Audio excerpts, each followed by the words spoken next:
Vamos ler o texto base. Eu vou ler o primeiro versículo. Vou pedir aos irmãos que vão lendo um após o outro. E não sintam vergonha, irmãos. Pode ler. Né? Terminou um, já levanta a voz em oração. Já levanta a voz aí e sai lendo também.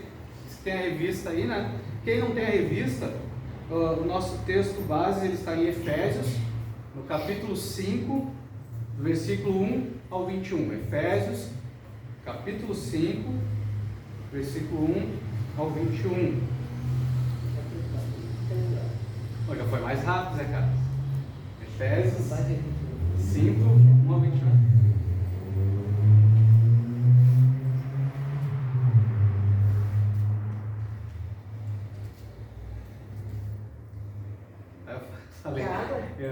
Provoquei o Zé Carlos aqui, ele achou já. Achou, já está na palavra aí? Hein, Zé? Já está na palavra aí, Efésios 5, 21? Isso aí, ó. Provoquei ele, ele achou. Olha o pastor. Nossos multimilionários. Vamos lá então, irmãos. Sede, pois, imitadores de Deus como filhos amados.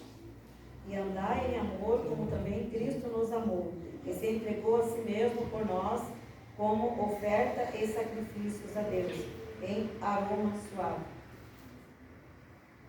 Mas a prostituição de toda impureza ou avareza, nem ainda tem ninguém envergonhar, como convém a santo. Versículo 4. Nem conversação torpe, nem palavras vãs ou chocalhices, coisas essas inconvenientes, antes, pelo contrário, ações de graças. Sabei, pois, isto: nenhum incontinente ou impuro ou avarento que é idólatra tem herança no reino de Cristo e de Deus. Ninguém vos engane com palavras vãs, porque por essas coisas vem a ira de Deus sobre os filhos da desobediência. Portanto, não sejais seus companheiros. Pois outrora éreis trevas, porém agora sois luz no Senhor. Andai como filhos da luz. Porque no fruto da luz consiste em toda bondade e justiça e verdade. Aprovando o que é agradável ao Senhor. E não sejais cúmplices nas obras infrutíferas das trevas, antes, porém, reprovai-as. Porque aqueles fazem em oculto, no só preferir a vergonha. Mas todas as coisas, quando reprovadas pela luz, se tornam manifestas, porque tudo que se manifesta é luz. Pelo que diz, desperta, ó dormidores, levanta-te dentre os mortos, e Cristo te iluminará. Portanto, vede prudentemente como andais, não como necios, e sim como sábios. E por essa razão, não vos torneis insensatos, mas procurai compreender qual a vontade do Senhor. Faltou ali o 16, né? Remindo o tempo que os dias se falam. Versículo 18. E não vós embriagueis com vinho, no qual há dissolução, mas enchei-vos do Espírito. Falando entre vós com salmos, entoando e louvando de coração ao Senhor com hinos e cânticos espirituais. Dando sempre graças por tudo, nosso Deus e Pai, em nome do nosso Senhor Jesus Cristo. Sujeitamos-nos vós a uns aos outros no temor da Cristo. Amém? No temor de Cristo. Obrigado, irmãos, por participarem. Às O vezes, senhor não achou o show eu participando? como? O senhor não achou show eu participar? Ah, sim, isso aí. Eu não podia nunca participar porque eu não conseguia ler. Mas agora só vai, né? Só vai. Então tá, é isso aí, irmãos. Obrigado. Irmãos, a lição é longa, eu vou tentar pegar os pontos mais os pontos principais da lição, né? Porque a lição, ela tá, olha, irmãos, ela tá muito detalhada mesmo. O pastor Jairo, ele é, eu conheço ele é bem meticuloso, né? Muita referência. Eu verifiquei, eu só tenho uma referência que está errada aqui, que é lá na página 64, quando fala a respeito do nível mais baixo pecaminoso que o ser humano pode atingir, que ao invés de ser 1 Pedro 2,12, é 2 Pedro 2,12. O resto das referências estão todas corretas. Então os irmãos, depois que já devem ter lido, talvez não pesquisado as referências, né?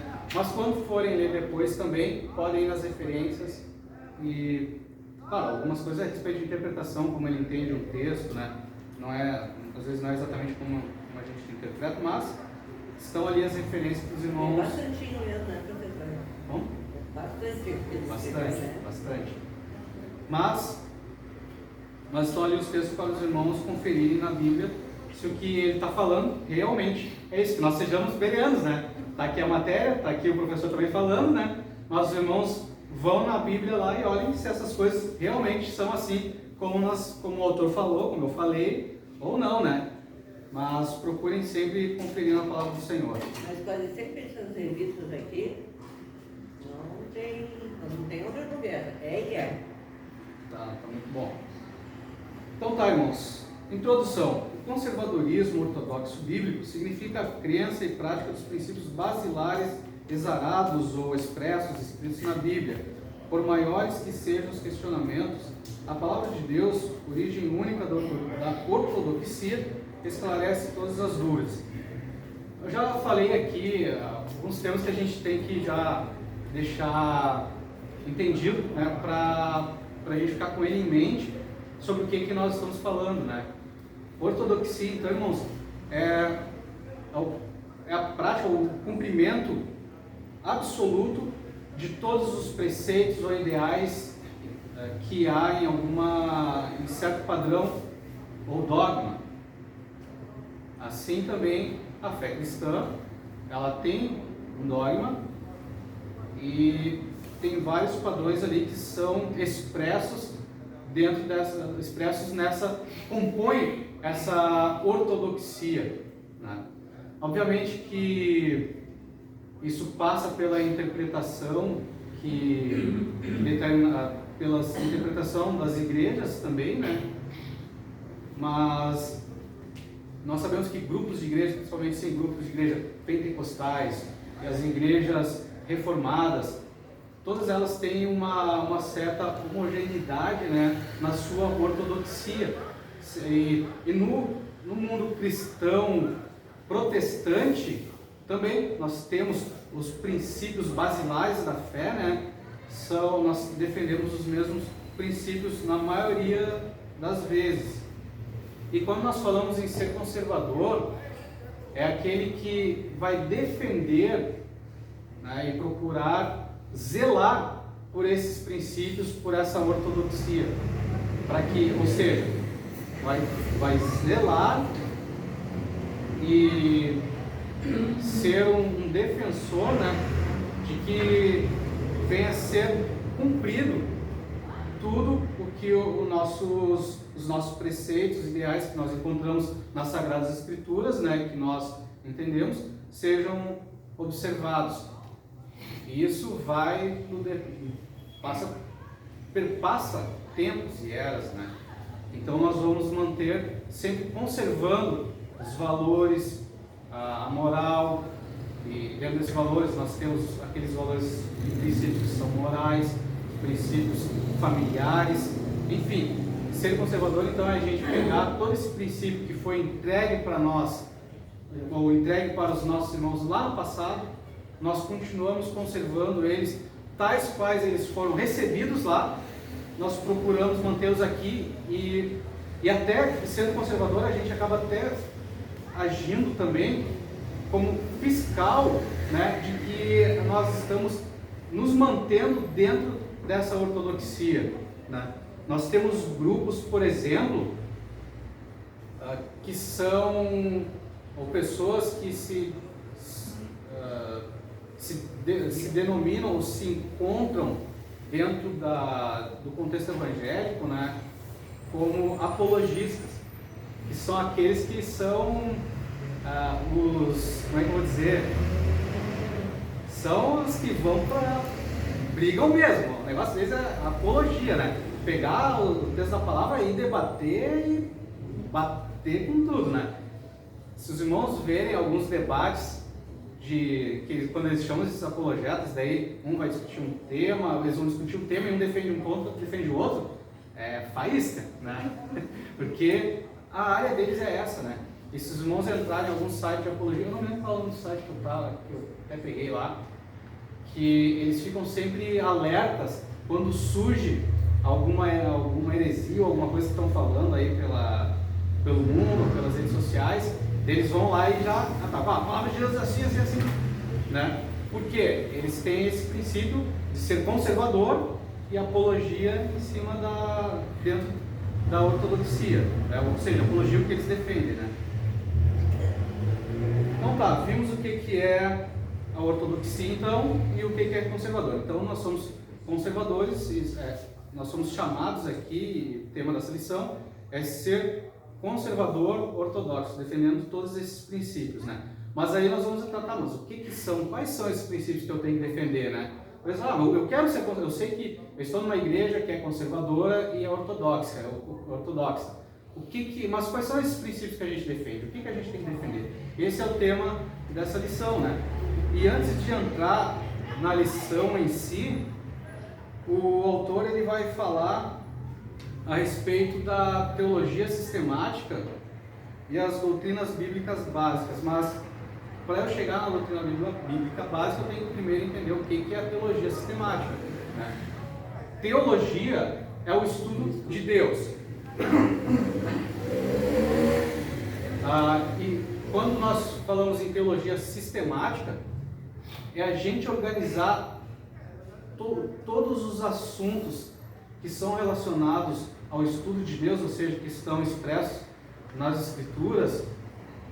Nós pegamos todos esses temas que se encontram ali nas Escrituras, distribuídos em diversos livros, né? Eu divido em alguns temas que eles são pilares, princípios fundamentais da fé cristã, para que nós possamos entender de forma adequada e ter uma fé adequada, né? Eu pego todos esses princípios e organizo eles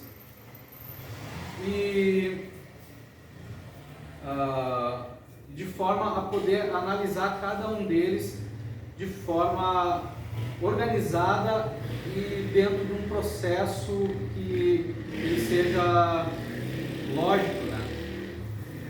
Então, quais são, daí na teologia sistemática, então quais são esses princípios que daí se dividem essa teologia sistemática?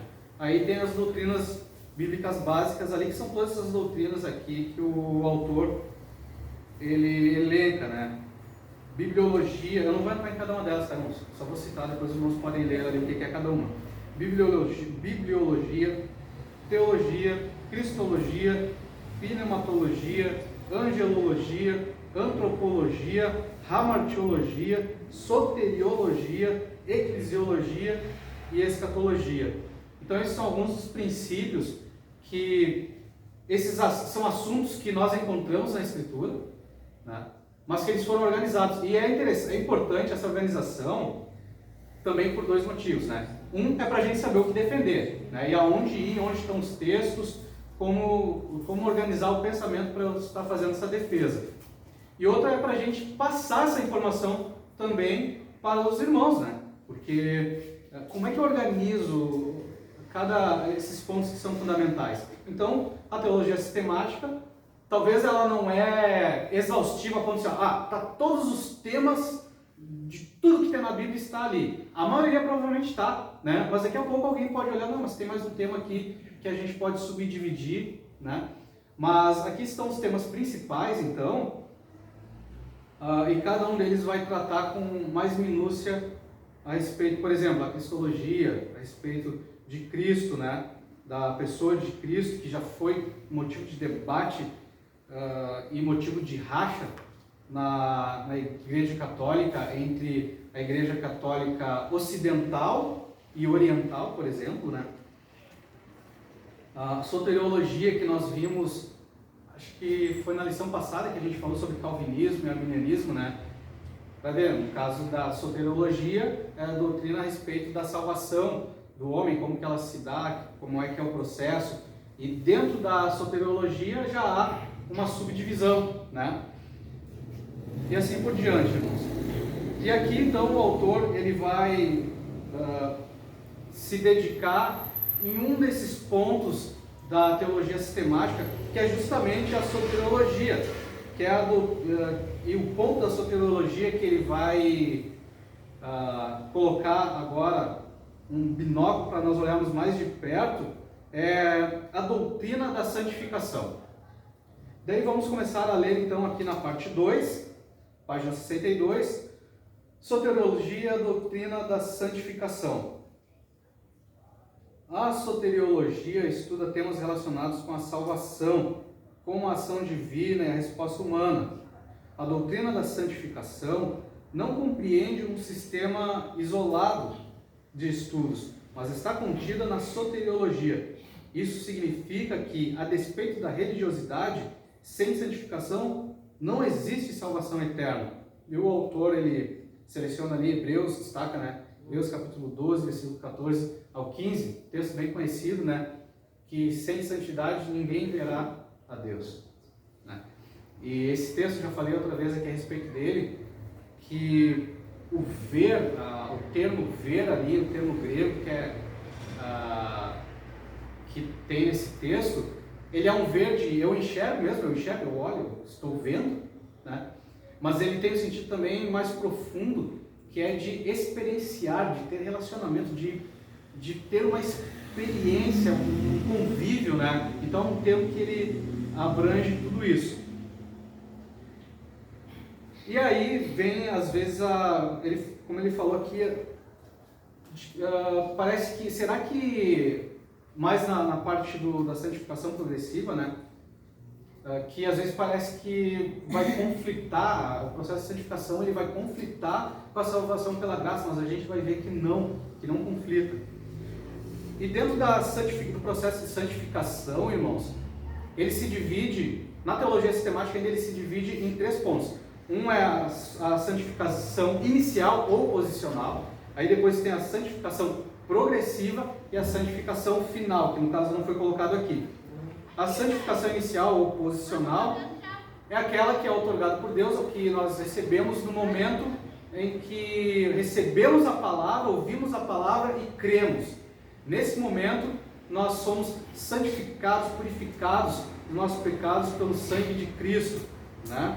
O autor vai colocar aqui a santificação outorgada, efetuada por Deus, por ocasião da conversão. Refere-se à mudança espiritual da posição de escravo do pecado, subjugado pelo maligno e filho da ira, para a posição de liberto por Jesus, selado pelo Espírito Santo e Filho de Deus. É a separação do mal e a consagração ao Senhor, que acontece no livro do Espírito sob controle divino. Ele separa, né, a respeito do livro, enfim. Podemos ler aqui Coríntios, capítulo 6. Os irmãos daí vão me ajudando para não falar os textos, irmãos. E quem achar primeiro, já pode ler. 1 Coríntios, capítulo 6,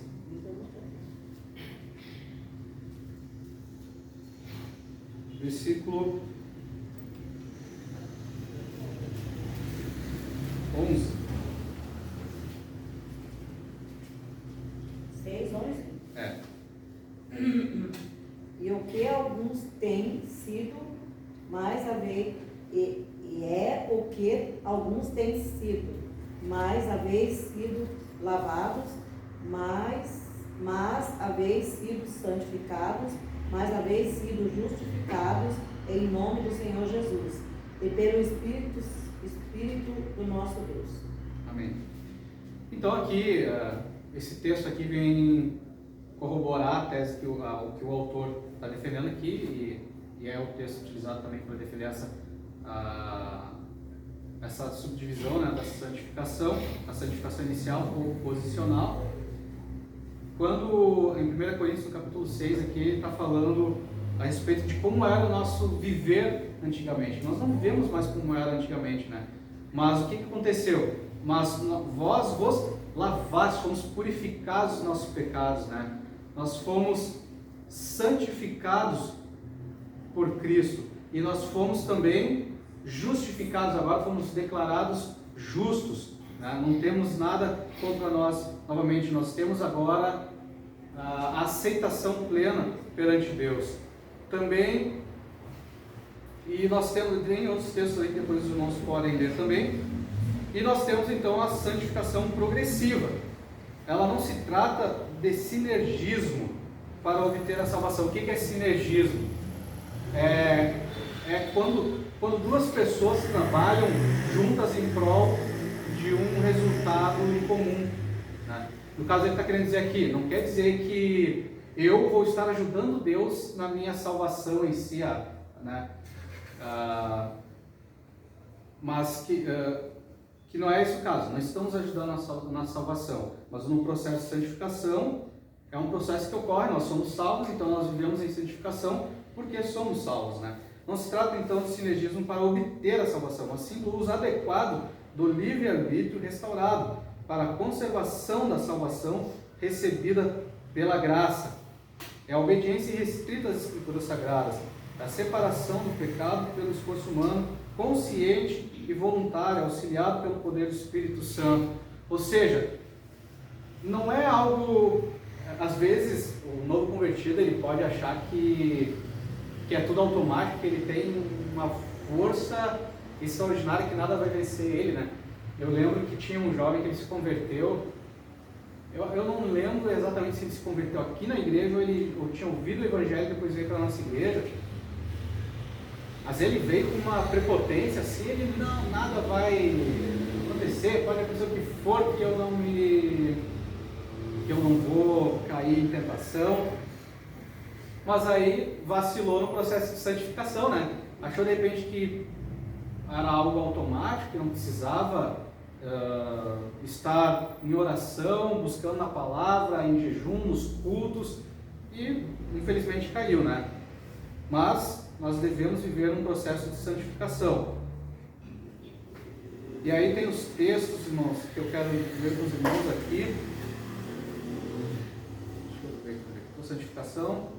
Em 1 Pedro, no capítulo 1, versículo 14 a 16, vai falar a respeito da santificação, que nós devemos ser santos, assim como Deus é santo.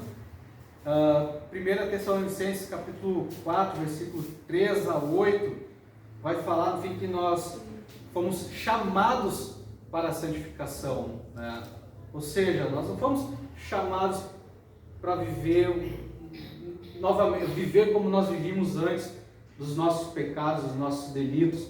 Não, nós fomos chamados para viver em santificação. Tem texto que fala também que nós fomos, eu não lembro se o termo é exatamente chamados, mas que nós fomos chamados para as obras que de antemão o Senhor já havia preparado para que andássemos nela. Até o João Álvaro, ele pregou aqui, falou algo mais ou menos nesse sentido, né? Que o Senhor ele já preparou tudo para que nós venhamos andar naquilo que para aquilo que Ele nos predestinou segundo a sua vontade, né?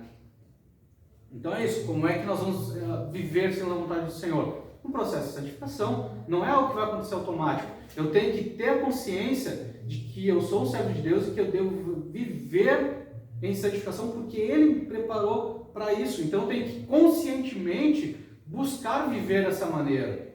Estava falando com jovens aqui no sábado que a diferença que tem de eles estarem, por exemplo, lá no Josec. O Eric até mencionou ali que lá no Josec era oração o tempo todo. Eles falam, mas oração de novo, né? Mas que era o dia inteiro, eles podiam ter vários momentos de oração. Essa não é a nossa realidade no dia a dia, né? No dia a dia, nós trabalhamos, temos que sair para praia, enfim. Você não consegue viver todo o tempo dessa maneira. Mas em compensação, nós temos que viver o tempo todo em espírito e saber, estar consciente de que nós somos cristãos, né? E que nós somos chamados para a santificação. Então, cada momento nós temos que lembrar, Senhor, sou teu servo,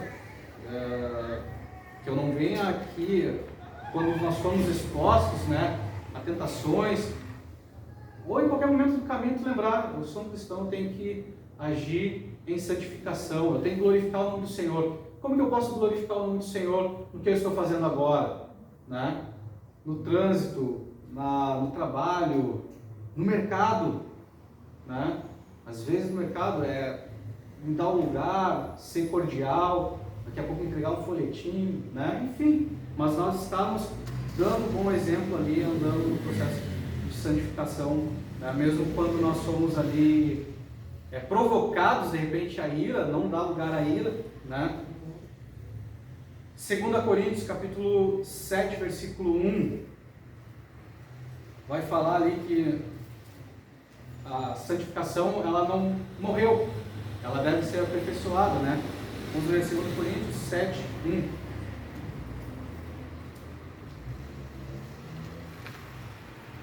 Tendo, pois, ó amados, tais promessas, purifiquemo-nos de toda impureza, tanto da carne como do espírito, aperfeiçoando a nossa santidade no temor de Deus.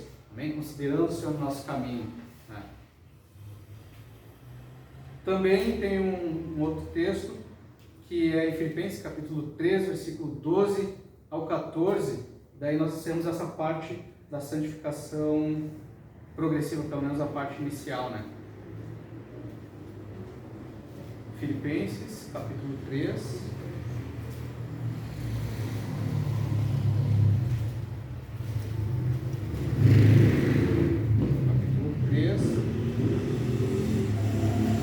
Versículo 12 ao 14. É para ler? Pode ler. Não que já tenha alcançado ou que seja perfeito, mas prossigo para alcançar aquilo para o que fui também preso por Cristo Jesus. Por Cristo Jesus. Irmãos, quanto a mim, não julgo que eu haja alcançado, mas uma coisa faço, e é que, esquecendo-me das coisas que atrás ficam, e avançando para as que estão diante de mim, prossigo para o alvo pelo prêmio da soberana vocação de Deus em Cristo Jesus. É aqui? Até o 16. Pelo que todos quantos já somos perfeitos, sintamos isto mesmo. E se sentis alguma coisa de outra maneira, também Deus vos revelará. Até o 14 mesmo. Até o 14. Obrigado. Mas então, irmãos, aqui, né, esquecendo as coisas que para trás ficam, né, seja lá o que for. Eu acho interessante aqui a humildade de Paulo em dizer, ele está falando como que nós devemos agir, né, mas ele diz, não que eu já tenha alcançado, já estou no padrão que deveria estar, mas uma coisa eu faço, as coisas ficam, deixo tudo para trás, né, não se prende, esquecendo das coisas que para trás ficam e avançando para as que adiante de mim estão, prossigo para o alvo. É aquela linguagem do esporte, né, que prossegue para o alvo, ele quer chegar lá para pegar o seu prêmio, né, o prêmio da soberana vocação de Deus em Cristo Jesus. Então é isso, irmãos, o processo de santificação, talvez a gente não alcance o nível de santidade em todos os dias que a gente gostaria, né? E até é bom que a gente nunca ache que já alcançou, porque no momento que a gente achar que já alcançou o padrão máximo de santidade, o padrão que a Bíblia exige de mim, né? Aí o que acontece? Né? A gente pode entrar no orgulho, vai o que? Parar, porque se já chegou lá, né? Vai parar de correr, né? Vai parar de seguir nesse processo. Mas não, que a gente continue, né, perseguindo sempre em santificação, que como nós, não lembro se foi na lição, acho que foi na outra lição, como a oração lá de Davi, né? Senhor, sonda o meu coração, vê se há em mim, me sonda e vê se há em mim algum caminho mal, né? E me guia pelo caminho reto, né? Que a gente venha a ser assim, né? Sempre pedindo, porque o dia que a gente achar que não, está tudo certo, é um momento de Senhor, me lembra e vê se há em mim, me mostra, não deixa, porque como é triste, como seria triste assim se eu estivesse sozinho e estivesse indo por um caminho errado e não tivesse ninguém para me corrigir. Isso seria muito triste, né? Tá indo sozinho, indo em direção à ladeira. Às vezes a gente vê irmãos que passam anos na igreja e às vezes com um entendimento errado. Uma vez o irmão Marivaldo, ele falou que tinha um irmão que ele sempre visitava, que ele já não conseguia ir na igreja, né? Mas ele sempre visitava esse irmão. Ele se converteu depois de velho, né? E não conseguia ir muito na igreja. Mas ele sempre visitava ele, né? Ele não era muito idoso também, não era tão idoso assim. Mas ele sempre visitava. E aí ele disse que ele ficou intrigado assim com uma coisa que eu não sei, não lembro o que ele falou que Deus tinha revelado para ele, ou o que foi. Mas esse irmão, ele não era casado há muito tempo, nunca tinha sido casado, alguma coisa assim. Daí ele resolveu perguntar, irmão, como é que o senhor, ele sentiu a liberdade de perguntar, né? Como é que o senhor tem resistido todo esse tempo aí, né? Não sendo casado, e as suas necessidades físicas, né? E o irmão falou para ele assim, irmão, eu quando eu sinto necessidade, eu vou atrás de uma mulher aí, né? E daí eu me satisfaço, né? Aí o irmão Marivaldo pegou e foi na Bíblia, olha, irmão, isso é pecado.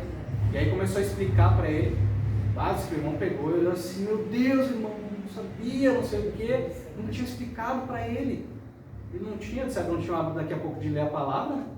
Felizmente, muitas das vezes não tem o hábito de ler a palavra. E aí explicou, agora imagina esse cara o tempo todo, quanto tempo já na igreja, e vivendo uma vida de pecado, né? Como é que será no final da vida dele? Só Deus sabe, né? Qual igreja ele era? Não sei. Porque o irmão Marivaldo, ele já foi de outras igrejas também, né? Daí eu não sei exatamente, deve ter sido lá meio da uma cidade dele, alguma coisa assim, não sei mesmo. Ele foi da Betel só. Eu não sei se ele foi sempre da Betel, teve duas Betel lá, teve Betel lá não sei aonde, uma Betel, que é a Betel ali na 46, e daí depois ele veio para nós, né?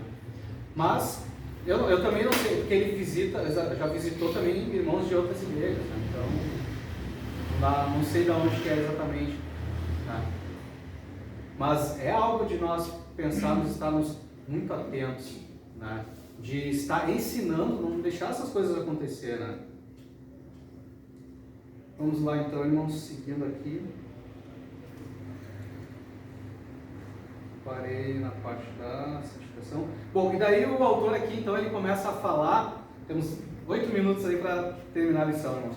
Bom, ele vai falar a respeito da santificação progressiva, mas ele vai falar da santificação dentro de 3 perspectivas, né? Na perspectiva do espírito, da alma e mente e do corpo. Então, quando ele fala do espírito, vai falar que na santificação, como que ela ocorreu no nosso espírito, né? O Senhor, Efésios capítulo 2, versículo 1, vai dizer lá que o Senhor nos deu vida, né? Nós estávamos mortos nos nossos pecados e delitos, e Ele nos deu vida, revivificou o nosso espírito, né? Também, em Romanos capítulo 8, versículo 16, vai falar que o mesmo Espírito, o Espírito Santo, ele testifica com o nosso espírito que somos filhos de Deus. Ele nos transforma a nossa maneira de ser, o nosso modo de viver, e nos dá consciência de que somos filhos de Deus. Em relação à alma e à mente, o autor divide aqui em consciência, conteúdos mentais, sentimentos e vontade. Se algum irmão tiver algo a falar aqui, pode levantar a mão que eu dou a oportunidade. Fala, João. Filho de Deus, eu falei uma vez para o meu irmão, filho de Deus, é só aquelas irmãs que estão coitadas com Cristo como seu Salvador. Esses são filhos de Deus. O mundo todo é criaturas de Deus, né? Filhos são aqueles que receberam a Cristo como Salvador, né? Que foram selados pelo Espírito, porque Ele nos concedeu o poder de sermos chamados filhos de Deus. Tem um texto, até um dos textos fala sobre isso. Eu acho que eu tinha até separado, mas que o mesmo Espírito testifica nosso... É o que a gente acabou de ler, na verdade, eu acho. Acho que é Efésios 2, não, Romanos 8,16, vamos ver. Bom, agora vamos ter que achar. João capítulo 1 diz assim, versículo 11, veio para o que era seu e os seus não o receberam. Falando dos judeus, né? Mas a todos quantos receberam, deu-lhes o poder de serem feitos filhos de Deus, a saber, aos que creem no seu nome, os quais não nasceram do sangue, nem da vontade da carne, nem da vontade do homem, mas de Deus. Eu sabia que era João, mas... E aí, o Romanos, se não me engano, Paulo vai escrever que o Espírito testifica com o nosso Espírito que nós somos isso. Quem tem o Espírito... Não é a questão de ser batizado no Espírito Santo ali, né? Que é a plenitude do Espírito, o enchimento do Espírito. Isso aí, o batismo do Espírito Santo, ele vem para te dar poder para tu testemunhar, né? Mas não te torna uma casta especial de crente, né? Tu tem um poder do Espírito Santo na tua vida para testemunhar, testificar das grandezas de Deus. Foi o que aconteceu lá no capítulo 2 de Atos, né? Nós recebemos o poder e saímos pregando a palavra com autoridade, poder, com manifestação de dons, né? Por isso aí, aquele crente que não é batizado no Espírito Santo, ele é filho de Deus, né? Mas ele tem à disposição dele muito mais, né? O pastor Moacir disse lá em casa que eu tenho, ele disse para mim, você tem o Espírito Santo, é só se comunicar com ele. Então, se eu tenho o Espírito Santo, eu sou filho de Deus. Isso. Recebeu a Cristo, né? Em Cristo, tu é filho de Deus. Tá? Que é aquilo que a gente falou no início lá, que era a santificação inicial ou posicional, né? Foi selado. É meu. Né? Assiste a pregação de sábado. Tá lá, acho que não pode. Bom, vamos seguir aqui, irmãos. Daí, na perspectiva da alma, vai falar a respeito da consciência do homem, né? A questão é que a nossa consciência, a consciência do homem, quando não tem o Espírito Santo, ela é cauterizada, ela não é sensível à voz do Espírito.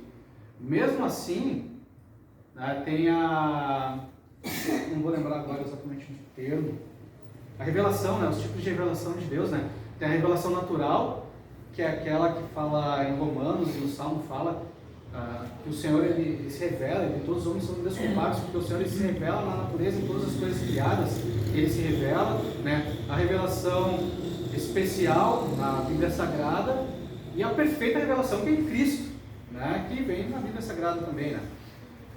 Então, mas a consciência do homem ainda, mesmo ele não tendo a revelação de Cristo, não tendo ouvido a palavra ali, tem algo que mostra ali que é errado mesmo no mundo, né? Como fala lá em Coríntios, Paulo ele diz que eles estavam praticando na igreja, eles estavam aceitando aquele homem que cometia incesto, mas os pagãos, os gentios, eles mesmos olhavam para isso e diziam, cara, isso é loucura, não pode, né? Mas não é porque eles tinham o evangelho, né? Não é porque eles tinham a lei, é porque na consciência eles sabiam que isso era errado. Tinha algo ali que comunicava a eles isso. Só que ao mesmo tempo assim, né? Eu já falei para os irmãos uma frase aqui que eu li num livro de teologia sistemática também, que eu achei muito interessante, quando ele estava falando a respeito da consciência, né? Que aquilo que é reto, aquilo que é justo, aquilo que é puro, embora a consciência seja importante, né? Não é determinado pela consciência do homem, mas sim pelo caráter de Deus, que é revelado nas Escrituras, né? Então, se a nossa consciência ela não for purificada, ela não for subjugada, né? Imersa na palavra de Deus, trabalhada pelo Espírito Santo, ela vai cada vez mais sendo tragada pelo mundo, né? vai sendo morta. 2 Pedro, bom, tem as referências ali que o autor coloca, né? Um exemplo que ele dá é da consciência de Ló, ali em 2 Pedro capítulo 2, versículo 7 a 9, né? Que Pedro fala a respeito disso, de como Ló, ele tinha a sua consciência, lá ele é utilizado outro termo, mas ele era, a sua justiça, ele sentia a justiça dele sendo, o justo Ló era abalado, né, com aquelas coisas que aconteciam lá, mas ele foi para aquele lugar, né, ele estava lá, e aquele pecado daquele povo mexia a consciência dele, que dá a entender que ele se sentia ferido, agredido na sua consciência por estar no meio de um povo ímpio, né? E quantos de nós, né, não é assim? Se a gente está no nosso trabalho, ou até mesmo quando a gente ouve, né, começa a estar num ambiente e começa a ouvir coisas sujas, piadas sujas, linguajar, chulo, né? Isso aí incomoda a nossa vida, a gente já, não é o lugar para eu estar aqui, né? O que é isso? É a nossa consciência, que só ela não compreende quem Deus é, como a gente ainda tem, a nossa consciência ela é dominada pelo Espírito Santo, e ele diz, olha, teu lugar não é aqui, isso aí não é para ti, né? E a gente procura se distanciar. Mas os homens no mundo, né, têm a sua consciência corrompida, e no final, né, as pessoas também são julgadas segundo a sua consciência também. Em 1 Timóteo capítulo 1, versículo, só quero ler esse texto aqui que eu acho interessante, né? 1 Timóteo capítulo 1, versículo 19. 1 Timóteo 19. 1 Timóteo 19.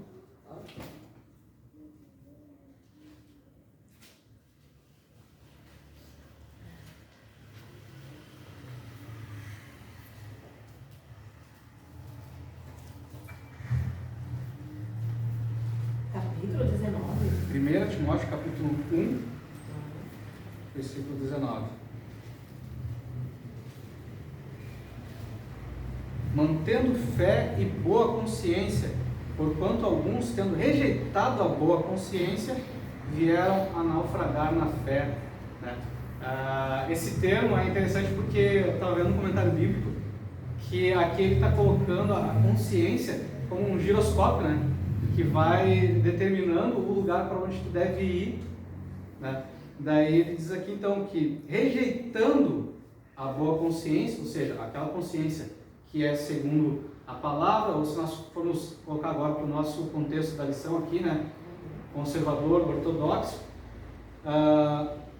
se perderam no caminho, imagina, está num navio lá, se perde para onde deve ir, dá com algum iceberg, alguma coisa, naufraga, né?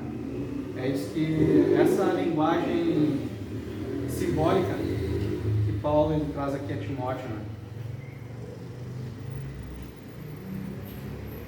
Bom, irmãos, eu vou ter que parar por aqui.